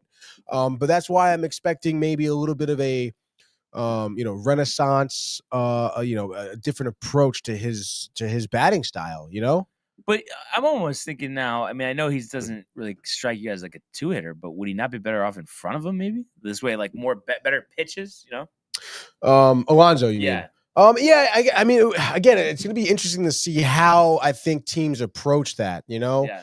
Because I mean, not for nothing, if they start walking Soto a lot, I almost would put Alonso behind him because maybe they would think twice about walking Soto to get to Alonso. I know it maybe seem counterproductive, but I don't know. I mean, again, if a team is walking Soto a lot, that really does put a damper on your lineup. It's again, to compare to the Yankees, you don't have necessarily the Stanton, Soto, Judge, right? Where it's like, what the hell do I do here?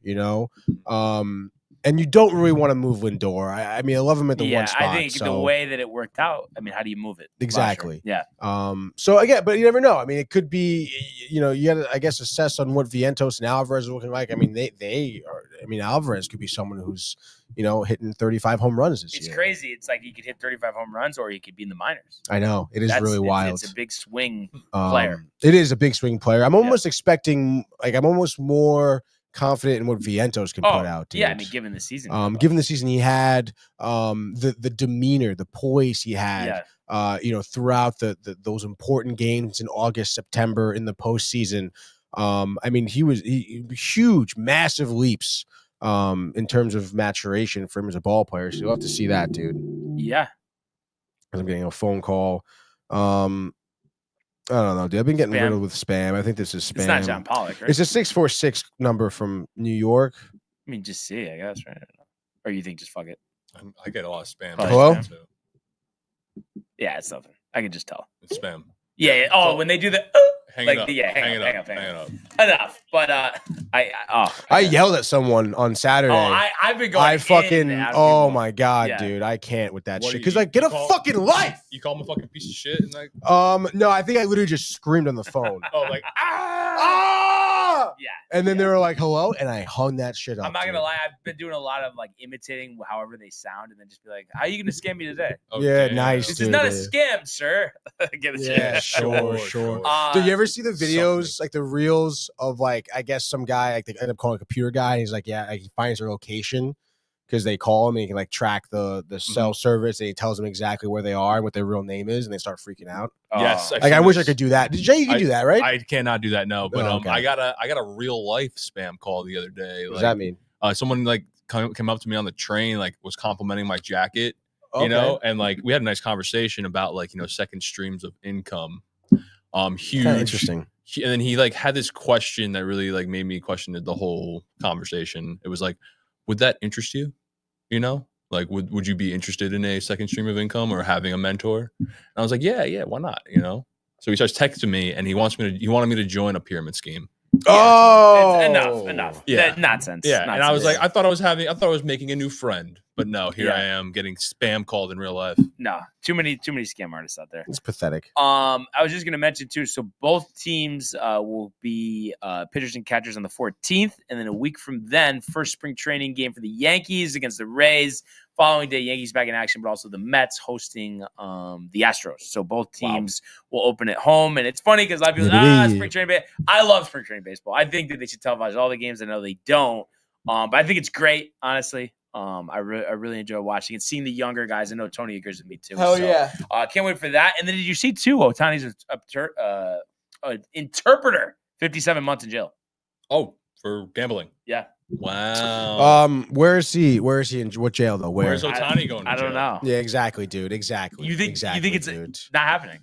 I think it may be the jail where it's a fucking mansion and they can do whatever they want anyway, dude. Like, I don't know, man. If it is back home in Japan, which is ridiculous, why would he be extradited to Japan to go to jail if he committed crimes in America?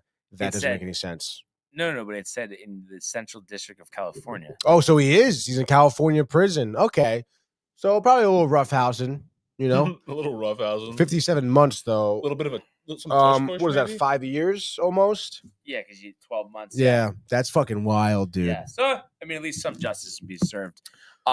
Is it, though, really some justice? I mean, Ohtani being banned from baseball would be justice served. I mean, not for nothing. I think maybe more of like an investigation at least, dude, But we know how that stuff works, Tony. Ohtani's a big moneymaker. Yeah. Sounds like he's... But you know what? Fuck Ohtani. I'm just excited for baseball. Do you think that puts a little bit of a damper on the World Series win? Honestly, not as a Yankee fan, but just as like... I think more so than people say.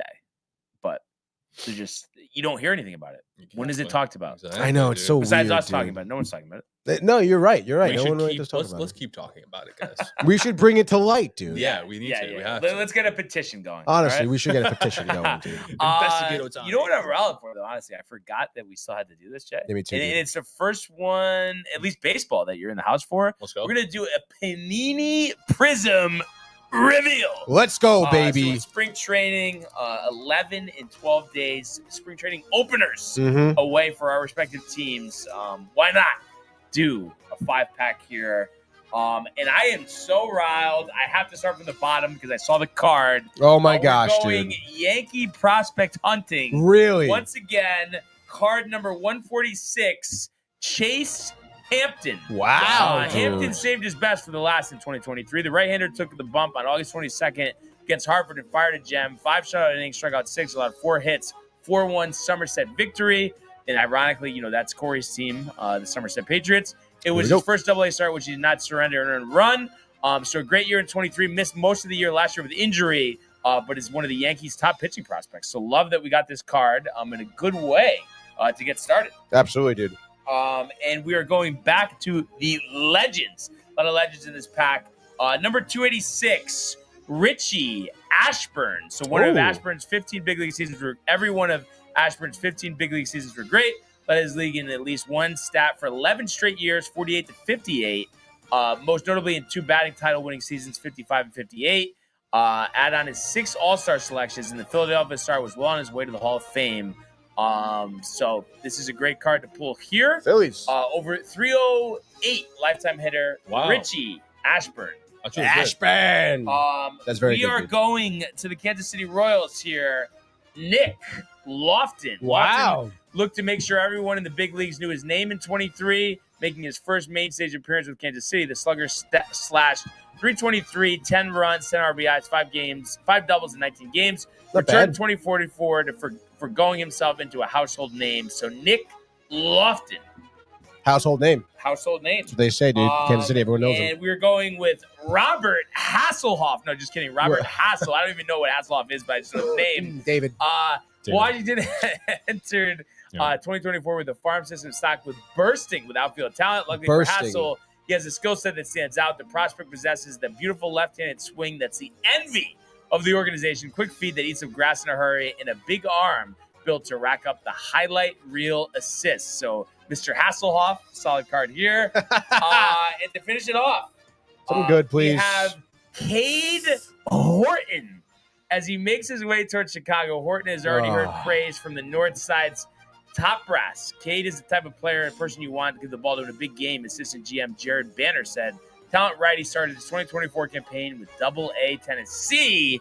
And just like that is your Panini Prism pool. I think the last baseball card pack, right? Oh, really? Yeah, I think we have one more football. That's kind of crazy that came and went.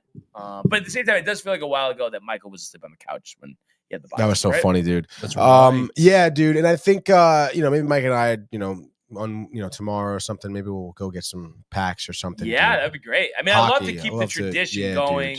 And yeah, hockey, because it seems like that one was quick, the big packs, all of that. Well, you weren't there the whole week too, so Yeah, I just had that one pull with you. Yeah. So we definitely got to Rangers revisit. No Rangers, which is ridiculous, dude. And I feel like a different baseball would be nice too. I think it's separate from this one. Like we're talking about maybe Tops or something like that. Yeah, you were saying, I forget who you were saying. Tops is a good one, and then I forgot if it was Bauman was the other one. Bauman. Yeah, I think that's a good one as well. Oh man, did you play MLB Showdown back in the day? No, MLB Showdown cards. No. Damn, dude, I don't get my hand on some of those cards, dude. Yeah, like some old packs, never been ripped. Open them up. Chipper Jones, dude. Oh, Chipper Jones. Had a few of those back in the day. Mike Piazza. David good. Cone. One thing I wanted to mention here from John Pollock that I forgot to mention: the Lakers, Hornets, deal Knicks. Williams fails physical, so Dalton connect back to the Lakers. I think that's a little tough for the Lakers because now they're still lacking that big man presence inside. Guess there were some physical issues, but it's like I don't know why they just didn't take them. And take him because he was averaging like 17 points, 8 rebounds. So it leaves a void there. I know you get Dalton Connect back, but I was surprised that happened. And we'll see if that comes back to bite. And I'm sure they're going to be monitoring the buyout market. Yeah, that's true. Connect is a good player, though. He is, but he's been struggling. He's been struggling recently. Yeah, hot start, but been struggling. Hot start. But what are you going to do, really? But I had to say, I'm riled for the Chase Hampton card. Yeah, I mean, we got him. We got George Lombard, so a couple good Yankee prospects here. Some unknowns, too, but you never know when those are going to pop up. Were you ever big with the cards back in the day, Jay, or no? Not really. No Jets, Curtis Martin trading cards or anything? Nah, bro. I was really big into, like, Yu-Gi-Oh cards. Yu-Gi-Oh! I see you as a Yu-Gi-Oh guy, honestly. Yu-Gi-Oh cards were my shit, bro. I would, like, beg my mom to go to the card store after school every day. Yeah. And she always say no. That's how I was with the baseball cards. Yeah. And then I was into Pokemon cards for a little bit. Yes, dude. Pokemon cards, huge. But I think Yu-Gi-Oh was so big because I feel like it was I don't know why it was so big, to be honest with you. But everybody played it in my yeah, and I was like kind of where I was because how old are you again? You're 29. 29. Yeah. Okay. So for whatever reason, when I grew up, it was like Pokemon. But then by the time Yu-Gi-Oh was around, we were old enough where it seemed like, oh, Yu-Gi-Oh, that's silly. Weird that you guys like that. Yeah. You know what I mean? No, I get that. It was definitely a generational thing. But yeah, I mean, I'm just trying to think. I mean, I think that's really where we're at, fellas, right? Yeah, I guess so. I mean, really no hockey to talk about. Yeah. Are you kind of tight about this week? Like it's a little bit, dude. Too. Especially again, like you said, it's kind of weird. First week, no football. Yeah, it's always a sad moment. Yeah. I mean, it definitely feels odd, with how invested we were in the season, and even not for nothing, just the way the Super Bowl was. It just it ended on a bad note. It ended on a bad note, is right, dude. It did. Which sucks because it's like the outcome is what I wanted, but it's just how we got there. Just wasn't really that exciting. No. And I mean, I guess maybe at the most, like you guys were saying, it was just surprising with how just horrible the Chiefs were doing. But other than that, dude, I mean, you still, especially when your team's not involved in the Super Bowl, you want a good game. You still want to, you're rooting for a close game, at the very least. And it's just all around. I mean, the broadcast wasn't that great, dude. We're Brady'd out. Brady'd out. The score bug was their graphics package. Worst I've ever seen. I forgot to mention that. And like the nothing was even legible. Some of the stats that they were popping up, I'm like, I couldn't read it, and it's like not for nothing, dude. It's it's the fucking Super Bowl, dude, and you're paying people how much money to come up with a graphics package. I understand, whatever, but not good, dude. You gotta be better than that, dude. The score bug looked like they had something, but they had to scrap it last minute for whatever reason, and they had to put the shit together last. So they always switch over the Super Bowl, but that was the worst one by far. By far, dude. I don't understand the thought there. Next year, though, we get a break from Brady, but we get Tony's favorite commentator of all time, Chris Collinsworth, NBC, getting the call for Super Bowl 60, and this is going to be in Santa Clara. Almost 10 years ago was the last Super Bowl between the Panthers and the Broncos. So that's what we'll get to look forward to next year. And on the way out, John Pollock says Red Wings looking to deal Tarasenko. Maybe he comes back to New York. You never know. Doubtful. Probably doubtful. But I have to say, Jay, great back having you in the saddle. Fuck yeah, dude. Great to have you back from the trip, Tony. A big week ahead. Yes, dude, that's for sure. And really enjoyed taking and talking to all of you guys. And we want everybody to enjoy the rest of your day. And we encourage you to continue to comment, like, and subscribe. All of the archives on the YouTube page, Tony, Michael, Renee, and Jane. Costume merch, downtowntv.com. Want everybody to enjoy the day, enjoy the games, and we will see you mañana. Hey guys, Tony here from Downtime TV checking in. I want to thank all our fans out there who's been liking, subscribing, sharing our content. You guys are the best. You guys are our bloodline. You make us love what we do. Thanks again.